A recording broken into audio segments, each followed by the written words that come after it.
बिहार में शिक्षक भर्ती की तैयारी करने वाले सभी भाई बहनों का स्वागत करता है द मास्टर, आपका अपना यूट्यूब चैनल। तो भैया इस वीडियो लेक्चर में हम लोग बिहार में जो 4.0 की शिक्षक भर्ती आने वाली है उसमें 6 से 8 जो सामाजिक विज्ञान हमारा विषय है उसमें सब्जेक्ट कॉम्बिनेशन के ऊपर चर्चा करेंगे। पिछले साल जो सब्जेक्ट कॉम्बिनेशन की वीडियो बनाई गई थी उसमें लगभग 75,000 व्यूज़ आए हैं और आप लोगों ने उस पर बहुत कमेंट किया और बहुत ज़्यादा कमेंट करके बहुत सारे क्वेश्चन पूछे। आप लोगों के अभी भी बहुत सारे डाउट हैं तो उन सारे डाउट को यहाँ पर क्लियर करेंगे और सब्जेक्ट कॉम्बिनेशन की जितनी भी समस्याएं हैं इस वीडियो लेक्चर के माध्यम से वो सारी समस्याएं हम लोग दूर करने की कोशिश करेंगे। तो अपने वीडियो लेक्चर को हम लोग 3 पार्ट में डिवाइड करते हैं। पूरा वीडियो 3 पार्ट में डिवाइड होगा। देखिए, फॉर्म भरने की जो योग्यता होती है वो एक अलग टॉपिक होता है। सबसे पहले इसको डिस्कशन करेंगे, उसके बाद परीक्षा देना है कैसे, किस सब्जेक्ट से पेपर देना है उसको हम लोग डिस्कशन करेंगे और सबसे बाद में OMR सीट कैसे भरनी है, आपका सेक्शन 1 सेक्शन 2 ये क्या रहेगा इस पर भी चर्चा करेंगे, क्योंकि ये जो OMR सीट भरनी होती है इसमें भी बहुत ज़्यादा गलतियां होती हैं जिसके कारण हमें जो है नंबर नहीं मिल पाता है। तो सारी चीज़ों को डिटेल में डिस्कशन करते हैं और चलिए स्टार्ट करते हैं आज का अपना वीडियो लेक्चर। तो यहाँ पर हम लोग SST जो आपकी चतुर्थ चरण की शिक्षक भर्ती आने वाली है उसके सब्जेक्ट कॉम्बिनेशन पे बात करेंगे और सबसे पहले बात करते हैं फॉर्म भरने की योग्यता के लिए कि फॉर्म भरने के लिए हमें क्या क्या सब्जेक्ट चाहिए। ध्यान दीजिएगा, फॉर्म भरना एक अलग चीज़ होती है और पेपर देना एक अलग चीज़ होती है। वीडियो थोड़ा सा लंबा हो सकता है लेकिन ध्यान से सुनिएगा तो सारी बातें क्लियर हो जाएंगी। देखो भैया, पहले स्नातक की हम लोग बात करते हैं। जो आप लोग ग्रेजुएशन की डिग्री लेते हैं वह 2 प्रकार की डिग्री होती है। जैसा कि हम लोग कहाँ पर हैं, प्रभु श्री राम की नगरी अयोध्या में हैं, तो यहाँ पर अवध यूनिवर्सिटी है। तो यहाँ पर जो भी पढ़ाई होती है वो होती है स्नातक में क्या होता है 3 सब्जेक्ट आपके होते हैं। जब पहली साल आपके 3 सब्जेक्ट रहते हैं, दूसरी साल फिर वही 3 सब्जेक्ट होते हैं और तीसरी साल जब आप जाते हैं तो 3 में से कोई एक सब्जेक्ट आप छोड़ देते हैं और अपना जो ग्रेजुएशन होता है वो 2 सब्जेक्ट से कंप्लीट करते हैं। तो अगर तीनों साल मिला के पूछा जाए तो आप सिर्फ 3 सब्जेक्ट ही पढ़ते हैं। यही काम लखनऊ यूनिवर्सिटी में होता है, यही काम इलाहाबाद यूनिवर्सिटी में होता है। तो ये सिंपल ग्रेजुएशन होता है। बहुत सारे लोग क्या करते हैं कि उन्हें क्या पढ़ना है क्या नहीं पढ़ना है ये बिल्कुल भी नहीं पता होता है। जो गांव मोहल्ले में और डिग्री कॉलेज खुल गए हैं वहाँ पर जाते हैं, हमें BA करना है ऐसा बोलते हैं। उस कॉलेज में जो सब्जेक्ट होता है वो कॉलेज वाला बोलता है भैया ये सब्जेक्ट ले लो, या अपने मन से हुई सब्जेक्ट भर देता है। तो कौन सा सब्जेक्ट लेना है कौन सा सब्जेक्ट नहीं लेना है ये किसी को पता नहीं रहता, कॉलेज वाला ही अपने मन से भर देता है। तो दूसरे टाइप के इस प्रकार के भी स्टूडेंट होते हैं। पहला जो अपने मर्जी से सब्जेक्ट चूज़ करते हैं कि हमें क्या पढ़ना है, और दूसरा जो कॉलेज वाला अपने मर्जी से भर देता है। क्योंकि आप उससे कहेंगे कि हमें भूगोल चाहिए तो वो कहेगा भैया हमारे कॉलेज में तो भूगोल है ही नहीं है, हम तुम्हें भूगोल दे ही नहीं सकते हैं। हमारे यहाँ समाज शास्त्र है, हमारे यहाँ दर्शन शास्त्र है, हमारे यहाँ राजनीति शास्त्र है, हमारे यहाँ इतिहास है, यही हम 4 में से कोई आपको सब्जेक्ट दे सकते हैं। तो ये प्रॉब्लम आती है। ठीक है, तो आप ये बात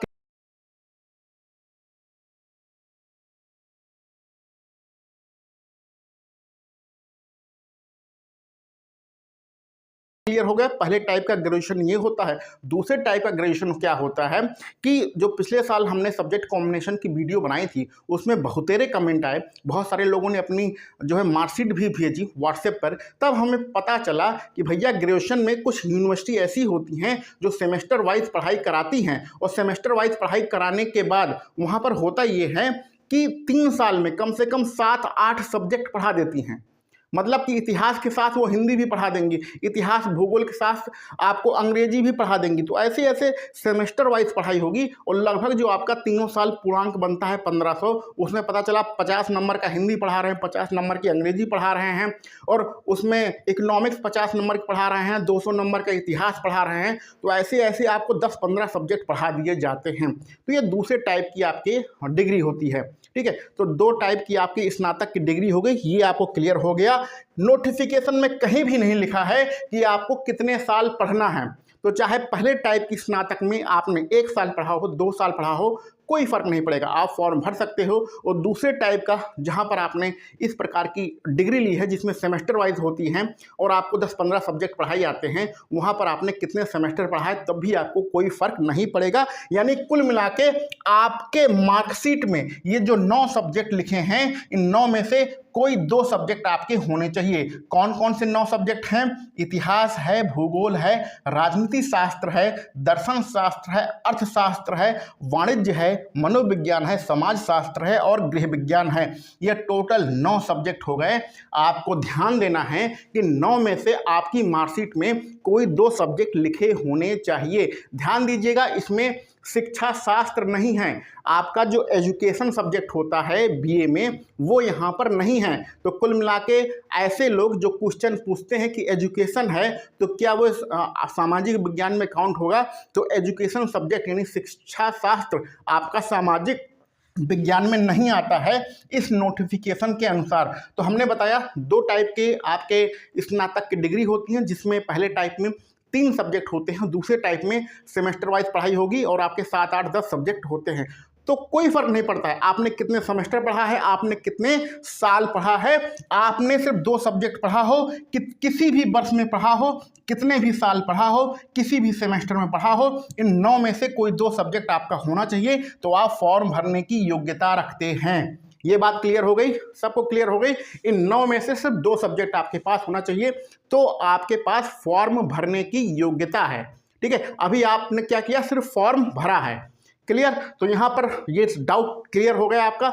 जैसे क्वेश्चन में क्या होता है, बहुत सारे लोग जो कमेंट पिछले वीडियो में किया है कि वो अपने 3 सब्जेक्ट लिख के भेजते हैं। पहला उन्होंने एजुकेशन लिख दिया, दूसरा उन्होंने हिंदी लिख दिया, तीसरा लिख दिया कि हमारे पास इतिहास है। फिर क्वेश्चन पूछेंगे कि क्या मैं सामाजिक विज्ञान का अध्यापक बन सकता हूं? तो स्वाभाविक सी बात है, आपके पास इस 9 में से सिर्फ 1 सब्जेक्ट है, एजुकेशन तो होता नहीं है, 9 में से सिर्फ 1 सब्जेक्ट है, तो आप सामाजिक विज्ञान के टीचर नहीं बन सकते हैं। लेकिन हाँ, आपके पास हिंदी है तो हिंदी का टीचर बन सकते हैं। अब इस 9 में से चाहे आपने 1 साल पढ़ा, मतलब 1 साल पढ़ा फिर छोड़ दिया तो भी माना जाएगा, चाहे आप 3 साल पढ़ें छोड़ दें तो भी माना जाएगा। तो कुल मिला के आपकी मार्कशीट में लिखा होना चाहिए, कितना पढ़ा है उससे कोई मतलब नहीं। ये बात क्लियर? यहाँ से यहाँ तक बातें हो गई क्लियर। दूसरा, ये आपका सीटेट वाला आप जानते ही हैं कि आपके पास सीटेट की जो है मार्कशीट होनी चाहिए। जो आपका सेकंड पेपर होता है सामाजिक विज्ञान वाला, वो आपका सीटेट सेकंड पेपर क्वालिफाई होना चाहिए। ये तो आप जानते ही ना। तो ये आपके फॉर्म भरने की हो गई योग्यता। अब आते हैं पेपर कैसे देना है, अपना सब्जेक्ट कॉम्बिनेशन कैसे बनाना है। देखो, ये 9 सब्जेक्ट तो हैं फॉर्म भरने के लिए, लेकिन पेपर देने के लिए सिर्फ 4 सब्जेक्ट हैं। आयोग ने क्या कहा कि पेपर देने के लिए हमारे पास सिर्फ 4 सब्जेक्ट हैं, हम सिर्फ 4 सब्जेक्ट का ही पेपर बनाएंगे, जिसमें से 2 मुख्य विषय रहेंगे। वो कौन कौन से हैं? इतिहास और भूगोल।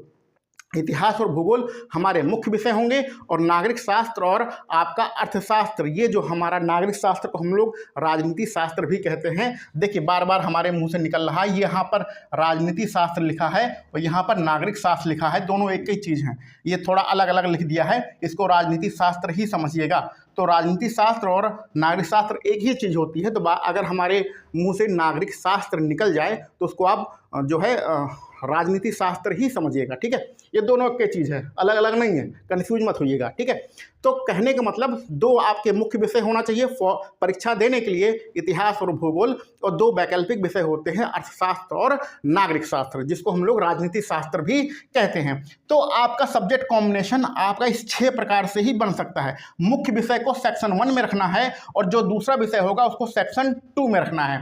अब जैसे मान लीजिए मुख्य विषय आप जो सेक्शन 1 में इतिहास रखेंगे तो दूसरे में आप भूगोल भी ले सकते हैं। मान लेते हैं आपके पास आपके ग्रेजुएशन में इतिहास भी है। अच्छा हाँ, एक चीज़ और यहाँ डाउट पहले क्लियर कर लीजिए।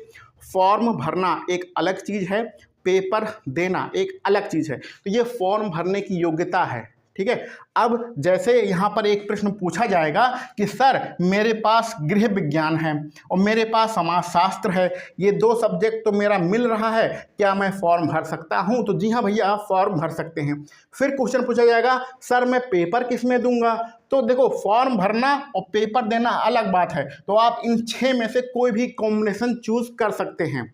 दूसरा प्रश्न यही आपके बहुत बार पूछा गया है। प्रश्न क्या पूछा गया है कि सर मेरे पास इतिहास है और मेरे पास क्या है, समाजशास्त्र है, और ये दो का मेरा सब्जेक्ट कॉम्बिनेशन बन रहा है, लेकिन मैं पेपर भूगोल और नागरिक शास्त्र यानी राजनीति शास्त्र में देना चाहता हूं, तो क्या दे सकता हूं? तो आप दे सकते हैं। आपका जो बीए में सब्जेक्ट है वो इतिहास है, और मान लेते हैं आपका समाजशास्त्र है, और पेपर देना चाहते हैं भूगोल से और राजनीति शास्त्र से, तो आप पेपर दे सकते हैं। फिर से कंफ्यूज मत होइएगा, पढ़ना अलग चीज़ होती है, पेपर देना अलग चीज़ होती है।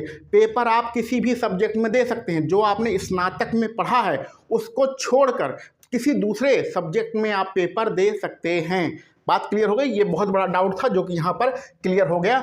ऐसा मत कहिएगा कि भूगोल आपने पढ़ा है तो भूगोल से ही आपको पेपर देना पड़ेगा। भूगोल नहीं पसंद है, छोड़ दो, इतिहास से पेपर दे दो, अर्थशास्त्र से पेपर दे दो। ठीक है, तो अब आते हैं अपने सब्जेक्ट कॉम्बिनेशन वाले पेपर कैसे देना है उस पर बात करते हैं। ये डाउट क्लियर हो गया होगा कि पढ़ना अलग चीज़ है, पेपर देना अलग चीज़ है। देखो, और आयोग ने क्या कहा कि हम भैया 2 सेक्शन बनाएंगे। पहले सेक्शन से 40 क्वेश्चन पूछेंगे, दूसरे सेक्शन से 40 क्वेश्चन पूछेंगे। इतिहास और भूगोल हमारा मुख्य विषय रहेगा और नागरिक शास्त्र अर्थशास्त्र हमारा सेकेंडरी विषय रहेगा। तो कहने का मतलब ये है कि आप या तो इतिहास ले सकते हैं या भूगोल ले सकते हैं, या तो इतिहास भूगोल दोनों ले सकते हैं। अगर एक विषय लेंगे तो उसका सब्जेक्ट कॉम्बिनेशन कैसे बनेगा, यहाँ पर आप इस 6 प्रकार से बनेगा, इसको समझ लेते हैं। मान लेते हैं सेक्शन 1 में, ध्यान दीजिएगा, सेक्शन 1 में या तो इतिहास लेना है या भूगोल लेना है। सेक्शन 1 में कभी भी राजनीति शास्त्र और अर्थशास्त्र नहीं लेना है। ठीक है, तो सेक्शन 1 में आप इतिहास अगर चूज करते हैं तो सेक्शन 2 में भूगोल ले सकते हैं, कोई दिक्कत नहीं बात होगी।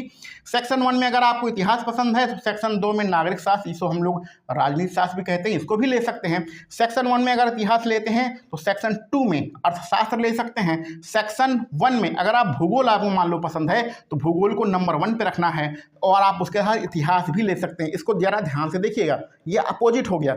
इतिहास सेक्शन 1 में है और यहाँ भूगोल सेक्शन 1 में है, यहाँ भूगोल सेक्शन 2 में है और इतिहास सेक्शन 2 में है। तो ये आप अपोजिट भी कर सकते हैं क्योंकि दोनों मुख्य विषय हैं। ठीक है, आगे बढ़ते हैं। भूगोल अगर सेक्शन 1 में रखेंगे तो दूसरा सब्जेक्ट हमारा सेक्शन 2 में नागरिक शास्त्र आप रख सकते हैं, और भूगोल सेक्शन 1 में रखेंगे तो अगली कंडीशन में सेक्शन 2 में आप अर्थशास्त्र रख सकते हैं। इसका स्क्रीनशॉट ले लीजिएगा। इसी 6 में से कोई एक प्रकार आप चूज कर सकते हैं। तो ध्यान से देख रहे हैं, ये आपका मुख्य विषय का सेक्शन है और ये आपका सेकंड सब्जेक्ट का, सेकंड विषय का जो है सेक्शन है। मुख्य विषय में या तो इतिहास रखना है या भूगोल रखना है, और सेकंड वाले सब्जेक्ट में चारों में से कोई भी एक सब्जेक्ट आप रख सकते हैं। अब मतलब ऐसा नहीं करिएगा कि यहाँ भी भूगोल ले लो यहाँ भी भूगोल ले लो, ऐसा नहीं होगा। यहाँ अगर भूगोल ले रहे हैं तो यहाँ पर इतिहास लेना होगा। तो आपको पेपर सिर्फ 4 सब्जेक्ट में देना है, जिसमें इतिहास भूगोल दोनों में से या तो दोनों ले सकते हैं या फिर दोनों में से कोई एक ले सकते हैं। और जब एक ले लेंगे तो दूसरा सब्जेक्ट, जो आपके 3 सब्जेक्ट बचे हैं, उसमें से कुछ भी ले सकते हैं। ये बातें हो गई। ये आपको पेपर कैसे देना है ये आप क्लियर हो गया। इसका सेक्शन 1 40 नंबर का होगा और सेक्शन 2 40 नंबर का होगा। कुल मिला के आपका जो सब्जेक्ट का पेपर होगा वो 80 नंबर का होगा। तो ये आपका डाउट यहाँ पर क्लियर हो गया। अब बात करते हैं तीसरे डाउट के ऊपर कि OMR सीट कैसे भरनी है। बहुत बड़ी गलती होती है भैया, पिछले परीक्षा में 2.0 में और 1.0 में बहुत ही गलती हुई है लोगों से कि उन्होंने अलग अलग भर दिया। ध्यान से समझिए जो अब हम समझाने वाले हैं कि नहीं, अगर कहीं भी गलती हो गई तो सब किया धरा 0 हो जाएगा। कैसे? पेपर जो आपको मिलेगा, जो OMR सीट मिलेगी और बुकलेट मिलेगी, प्रश्न पत्र मिलेगा, उसमें टोटल 150 क्वेश्चन होंगे। ये आप जानते हैं। 150 क्वेश्चन में 1 नंबर से लेकर 30 नंबर तक आपका भाषा का क्वेश्चन होता है। भाषा में आपका हिंदी, अंग्रेजी, उर्दू, बांग्ला 4 भाषाएं होती है, जिसमें हिंदी तो अनिवार्य होती है और बाकी अंग्रेजी, उर्दू, बांग्ला में से कोई एक भाषा चुनना होता है। तो कुल मिला के आपको 30 नंबर का भाषा का आपका पेपर होता है, और 30 नंबर में एक क्वालिफाइंग पेपर होता है जिसमें पासिंग मार्क हमारा 9 नंबर होता है। 1 से 30 नंबर तक जो आपका OMR सीट रहेगा और जो आपका बुकलेट रहेगा उसमें भाषा के क्वेश्चन रहेंगे और 9 नंबर पासिंग मार्क रहेगा। पासिंग मार्क का मतलब होता है कि जब आपकी भाषा में 30 में से 9 नंबर रहेंगे तो आगे आपकी कॉपी चेक होगी, और अगर आप इसी में फेल हो गए, इसी पहले सेक्शन में फेल हो गए, यानी कि 30 में से आपके 6 नंबर आए, 7 नंबर आए, तो आगे अगर आप इसमें चाहे तक अच्छा कर लो, ये कॉपी आपकी चेक ही नहीं होगी। ये होता है पासिंग मार्क, मतलब क्वालिफाइंग। ये क्वालिफाइंग का मतलब होता है क्वालिफाइंग नेचर का ये पेपर है। तो समझ गए, मेरिट आपको 120 नंबर में बनेगी, मेरिट आपका 120 नंबर में बनेगा और पेपर 150 नंबर का होता है। तो 150 नंबर के पेपर में ये 30 नंबर वाला सिर्फ क्वालिफाइंग रहेगा। ठीक है, ये बात क्लियर। अब दूसरा, ये भाग 1 हो गया पेपर का। भाग 2 में क्या आता है? भाग 2 में 40 नंबर का सामान्य अध्ययन आता है, जिसमें हमारा जीके जीएस होता है, जो आपके स्वतंत्रता संग्राम सेनानी, स्वतंत्रता संग्राम का आंदोलन है वो सारा होता है, भूगोल होता है, पर्यावरण होता है, आपका थोड़ा बहुत रीजनिंग भी होता है, थोड़ा बहुत गणित भी होता है और करंट अफेयर्स तो भर भर के होता है। तो 40 जो प्रश्न होते हैं वो आपके सामाजिक अध्ययन से होते हैं। और ये आप कोई भी सब्जेक्ट ले लो, चाहे आप गणित विज्ञान से पढ़ रहे हो, चाहे आप सामाजिक विज्ञान यानी एसएसटी का पेपर दे रहे हो, चाहे हिंदी अंग्रेजी किसी का भी पेपर दे रहे हो, ये सबके लिए कॉमन पार्ट होता है। तो 40 नंबर सबके लिए कॉमन पार्ट होता है। और ये आपका जो ओएमआर सीट में रहेगा 31 से 70 नंबर के बीच में रहेगा। तो 31 से 70 नंबर के बीच में आप एक सामाजिक अध्ययन जो कि 40 नंबर का होगा इसको भरेंगे।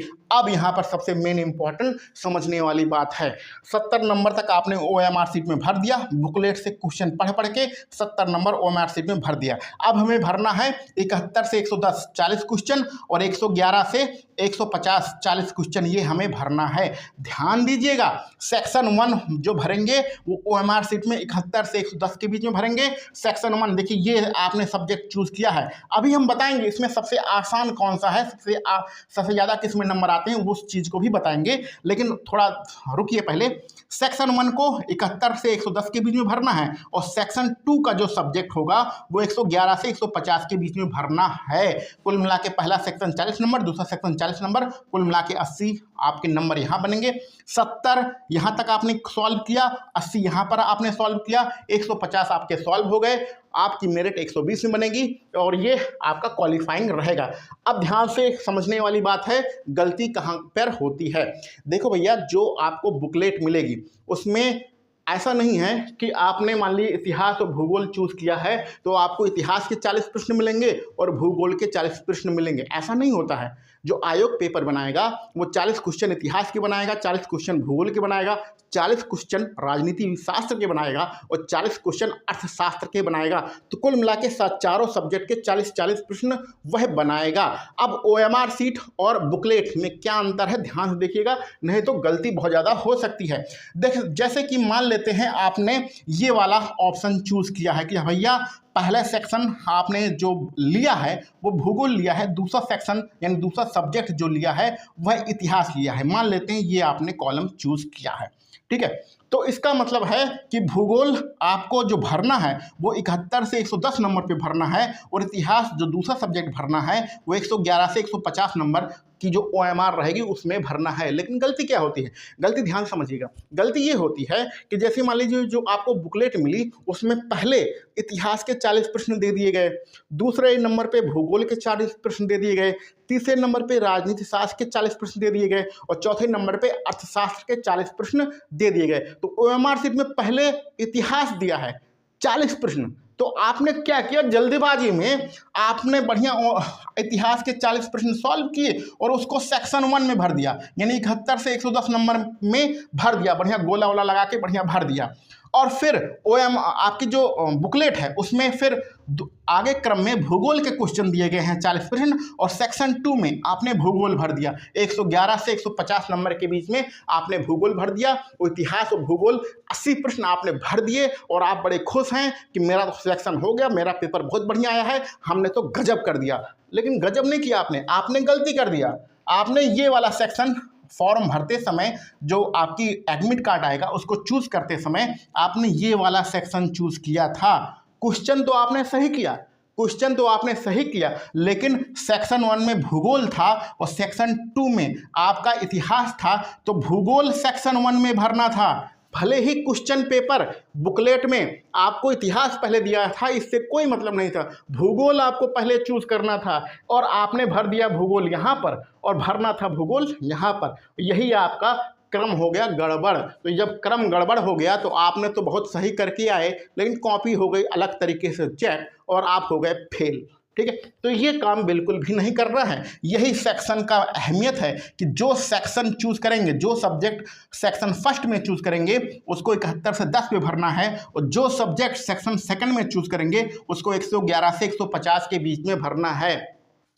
ये जो मैंने उदाहरण दिया, पिछले शिक्षक भर्ती में बहुत सारे लोग ये गलती कर चुके हैं, आप मत करिएगा, इसलिए यह उदाहरण दिया है। अब आखिरी पॉइंट पे चलते हैं कि ये 6 प्रकार से हम अपना जो है सब्जेक्ट चूज कर सकते हैं। इसमें सर सबसे आसान कौन होता है? तो अगर आप मुझसे पूछेंगे तो सबसे आसान ये वाला होता है। सबसे आसान, सबसे ज़्यादा नंबर इसी में आता है, ये वाला इतिहास और नागरिक शास्त्र। सबसे आसान, पहला सब्जेक्ट इतिहास लेना है, दूसरा सब्जेक्ट आपका राजनीति शास्त्र लेना है। राजनीति शास्त्र का पेपर उठा के देखिएगा, 40 में से 30 नंबर, 32 नंबर, और कुछ बच्चे तो 35 नंबर लाते हैं। पेपर आसान होता है, आराम से आप नंबर ला सकते हैं। इतिहास का भी पेपर कोई कठिन नहीं होता है, आराम से आप 30 नंबर तक, 40 में से 30 नंबर तक पहुंच सकते हैं। सबसे खतरनाक होता है ये अर्थशास्त्र। अर्थशास्त्र 40 में से 25 नंबर लाने में आपको प्रलय आ जाएगी। तो मेरी सलाह मानिएगा, अर्थशास्त्र का जो पेपर है उसको तो भूल कर भी मत लीजिएगा। अगर मान लीजिए इतिहास आपको नहीं पसंद है तो आप भूगोल ले लीजिएगा, भूगोल के साथ ये नागरिक शास्त्र ले लीजिएगा। इतिहास अगर नहीं पसंद है तो, लेकिन फेवरेट, मेरा फेवरेट जो है वो भैया यही है, इतिहास नागरिक शास्त्र। इसमें सबसे ज़्यादा नंबर आते हैं। प्रीवियस ईयर का पेपर देखिएगा और आपको क्वेश्चन पढ़िएगा तो उसमें आपको लगेगा कि नागरिक जो आपका राजनीति शास्त्र है, यानी कि नागरिक शास्त्र है, ये सबसे आसान है, और इतिहास भी ठीक ठाक है, बहुत ज़्यादा कठिन नहीं आता है, आप कर सकते हैं आराम से। 30 प्रश्न सॉल्व कर सकते हैं 40 में से। और भूगोल जिसको भूगोल जिसने पढ़ा है, भूगोल जिसको अच्छी लगती है, वो भूगोल के साथ अपना नागरिक शास्त्र ले सकता है। तो मेरी सलाह क्या है, अगर आपको सब्जेक्ट चूज करना है तो मेरी सलाह ये है, अगर ये नहीं पसंद है तो ये है, दो मेरी सलाह है, दोनों में से कोई भी आप चूज कर सकते हैं। उम्मीद है अब आपको गलती नहीं होगी। ये फॉर्म भरने की योग्यता, पेपर देने की योग्यता, पेपर कैसे देना है, OMR शीट में कैसे देना है, बुकलेट में कैसे लिखा रहेगा पेपर, ये सारी चीज़ें हमने बता दिया है। तो अब 6 से 8 की जो सामाजिक विज्ञान में सब्जेक्ट कॉम्बिनेशन के डाउट हैं, उम्मीद है कि अब सारे डाउट क्लियर हो गए होंगे। अब कोई भी यहाँ पर प्रश्न पूछने की आवश्यकता नहीं है, लेकिन फिर भी किसी के मन में अगर थोड़ा बहुत भी डाउट है तो भैया कमेंट बॉक्स खुला हुआ है, वहाँ पर जाके अपना कमेंट करिए और हम उसका आंसर देंगे। तो वीडियो बहुत मेहनत से बनी है, चैनल को सब्सक्राइब कर लीजिएगा। और हाँ, प्रैक्टिस सेट के बारे में बताया गया है, आपको एक पोस्टर के माध्यम से प्रैक्टिस सेट के बारे में बताया गया है। तो प्रैक्टिस सेट जिसको लेना हो, वो जो नंबर दिया गया है वहाँ पर आप व्हाट्सएप मैसेज करेंगे तो आपको जानकारी मिल जाएगी प्रैक्टिस सेट के भी बारे में। तो चलिए मिलते हैं अगले वीडियो लेक्चर में। आप सभी लोगों को वीडियो देखने के लिए बहुत बहुत धन्यवाद।